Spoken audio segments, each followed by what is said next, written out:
Tiwala si Pangulong Bongbong Marcos na nasa tamang landas ang Pilipinas tungo sa pagkamit ng mas mapayapa, matatag at masaganang Bangsamoro Autonomous Region and Muslim Mindanao o BARM.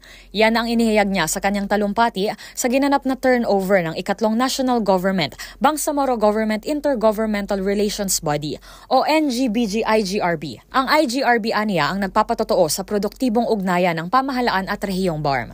Kasabay nito ay tiniyak ng Pangulo na mas paiigtingin pa ang kooperasyon at koordinasyon sa pagitan ng national at Bangsamoro government sa ilalim ng kanyang administrasyon. I am confident that we are on the right path to building a more peaceful, stable, and prosperous Bangsamoro region as we find responsive solutions to the remaining issues and concerns that still need to be addressed.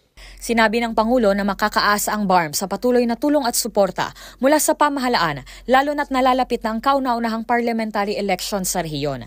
Ilan sa mga nabanggit ng Pangulo ang 7 mekanismo ng IGRB na mahalagaan niya sa pagsulong at pagpapatupad ng mga probisyon at prinsipyo na nakasaad sa Bangsamoro Organic Law. At ang pagpapabilang ng mga dating miyembro ng Moro Islamic Liberation Front at Moro National Liberation Front o MILF at MNLF sa Philippine National Police, kung saan 376 sa kanila ay nanumpa na bilang mga patrolman at patrolwoman ng pambansang pulisya. Gayon din ang paglagda sa Intergovernmental Energy Board Circular on the